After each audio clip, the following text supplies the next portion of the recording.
If you're a college football fan or just simply intrigued by the title of this video, unfortunately, I have some terrible news. Not only is it terrible, but it's also controversial at the same time, and a lot of people are mad about it. We got a lot to talk about. I hope you guys are excited to get into this video. As always, if you're new to the channel, like what you see, consider hitting that subscribe button and leaving a like for more. And now without further ado, let's get into it. What is college football's biggest problem? There's no parity. We see the same 3, 4, 5 teams get into the playoff every single year. Before we go any farther, I want to make this extremely clear. No, I don't think the playoff is a part of the problem. The problem is the same teams getting to the playoff. If anything, and I'd go as far as to saying, the college football playoff, the 4-team format, it's been great and it's almost exceeded expectations. Whether you like it or not, it's not the playoff you're mad about, and I want to emphasize it. You're mad about the same teams getting to that said playoff. All in all, when you look at it, the 4-team format, it's done a good job. The job of it was kind of simple, so it was hard not to mess it up.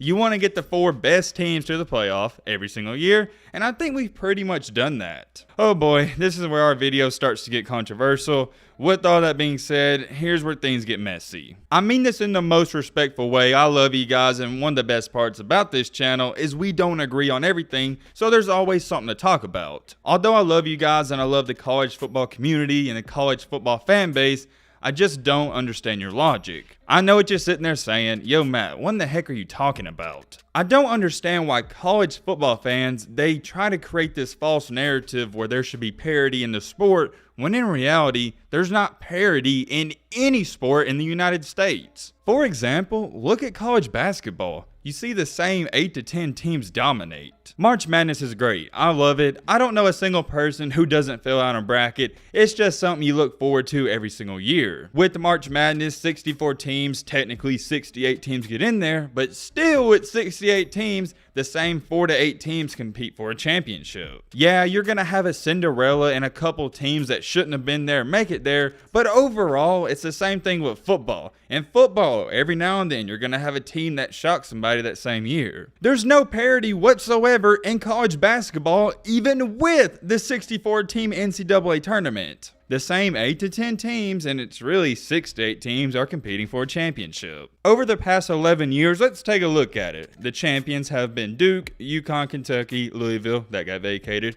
UConn, Duke, Villanova, North Carolina, Villanova, Virginia, and Baylor. All of those teams I've named off and listed to you are the blue bloods of college basketball, and we expect them to win the championship. You can make an argument and say Baylor and Virginia, they're not a prestigious program, but the other 10 or 11, they're legendary. The reason I brought that up is fairly simple. Even in college basketball with 68-team tournament, the best of the best, the cream of the crop, will always, say it with me, rise to the top. Whoa, whoa, whoa, whoa, whoa, hold on. What has college football been getting compared to the past couple of weeks and the past couple of years? The NFL. I see it all the time. Whenever there's a blowout in college football, or the college football semifinals, when there's a blowout, people tweet out or say on Instagram, this is why I don't like college football, the NFL is so much better. I see where you're coming from, but I strongly disagree with you, and there's no parity whatsoever in the NFL. If anything, the NFL and college football is more alike than you think. This past weekend, the NFL playoffs started, and I said, you know what? I'm going to watch every game to see if there is some diversity in the NFL. The NFL gets all this praise because every game's competitive, so I said, okay, let's see it. And well, what do you know? In the NFL this past weekend, if you watched it, you know what I'm talking about. Almost every game was a blowout. The Bills demolished the Patriots by 30 points. The Buccaneers pretty much won 31-0. The 15 points, that was late in the game when it didn't matter. The Chiefs killed the Steelers, and the Rams killed the Cardinals. The only close games was the Bengals and Raiders, and the 49ers and Cowboys, and the Cowboys game shouldn't have been that close. So when you take a look at the 8 teams remaining, we got the Bengals, Titans, 49ers, Packers, Rams, Buccaneers, and Bills and Chiefs. The only team that is shocking whatsoever, and they had a great quarterback, so to me it's not shocking, is the Bengals. The other 7 teams were supposed to make the playoffs before the season, and everybody knew they was good. The NFL is just like college. It's more similar than you think. The team with the best quarterback, best coaching staff, and probably some good key players here and there is going to be in the playoffs and make a deep run. You can lie to yourself all you want and say the NFL is maybe more entertaining than college football, and if you feel that way, you're probably just an NFL fan. Me, myself, I choose college over any other sport any day of the week. And by college, I'm referring to college football. Maybe that's just because I'm from the South. Don't get me wrong, I like to watch the NFL, but come on now, a bunch of those games are quite as boring as the college games. There's only about 10 to 12 teams that are good in the NFL. Outside of that, they're either below average or flat out a laughing stock. Look at the Lions and look at the Jets. It's not just those two, the Jacksonville Jaguars and the Texans. There's about 5 to 6 teams that are beyond terrible. Why did I bring all this up? Why did I just have this major rant? Because I want you to understand there's not parity in college football because there's not parity in any sport. You can expand the playoff to 8 teams, 12 teams, 24 teams, 48 teams, 100 teams. It doesn't matter. The best teams will still be in the championship games. I happened to come across a very interesting picture. Somebody tweeted out a map of the United States with a college team with a championship in the BCS and college football playoff era. As you can see on your screen right now,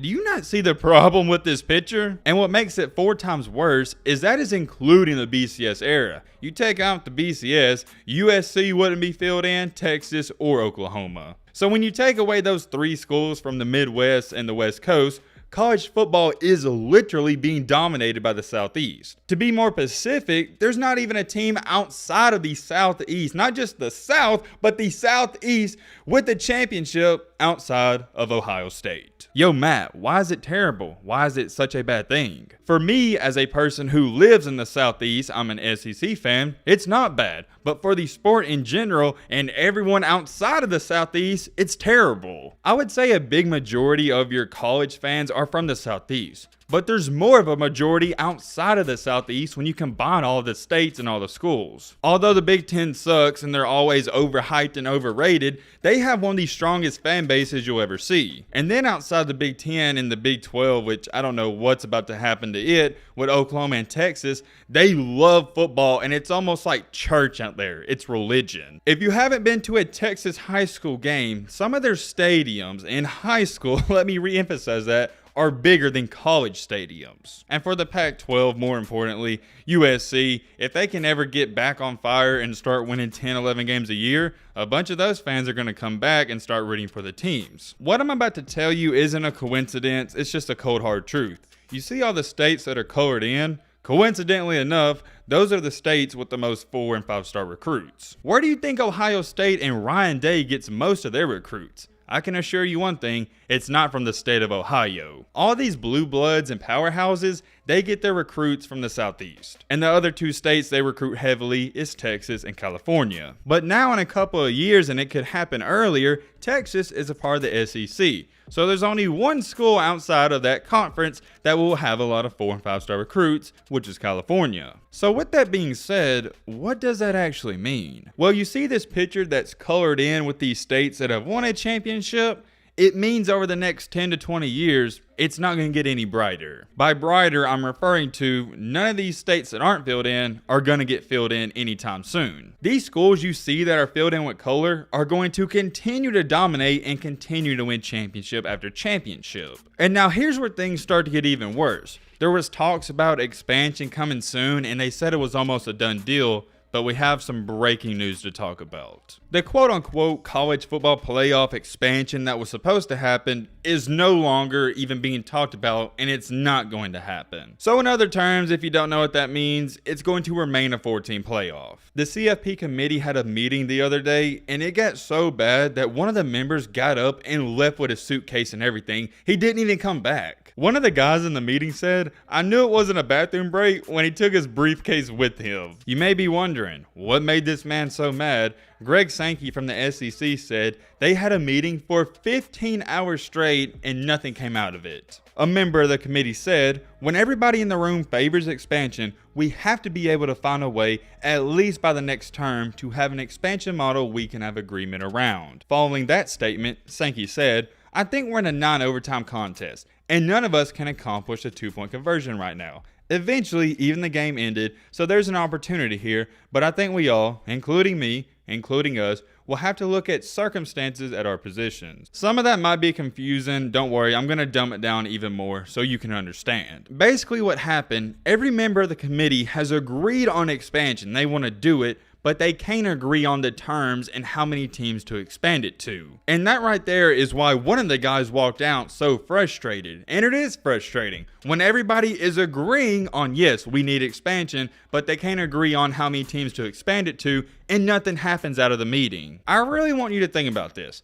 Imagine you're doing a group project, whether you're in college or high school, and you're working on it for 15 hours and you get nothing done or accomplished out of that 15-hour meeting. I hope that makes sense. They agreed on expanding, but they couldn't agree on how many teams to expand to. I personally don't think it's a big deal. Like I said, you can expand it to 12 teams. Alabama and Georgia are still going to be in the championship game. The problem is, I've said it before, I'm going to say it again, I'm an SEC fan, so I'm going to watch regardless. Where things get controversial and it starts to get bad for the sport is fans outside of the SEC, they're not going to watch the playoff if it's only 4 teams and 2 or 3 of them are from the SEC. If you expand the playoff to 8 or 12 teams, the chances of getting a team from the Pac-12, maybe the non-Power 5, the Big Ten, the chances are just so much higher. Whereas if it's 4 schools, it's going to be more than likely 2 SEC schools, maybe 1 Big 12 school, and maybe the Big 10 or the Pac-12. And we all know if somebody comes out of the Pac-12 or the Big 10, it's going to be Ohio State, maybe Michigan, or USC. Last but not least, I do want to throw in there,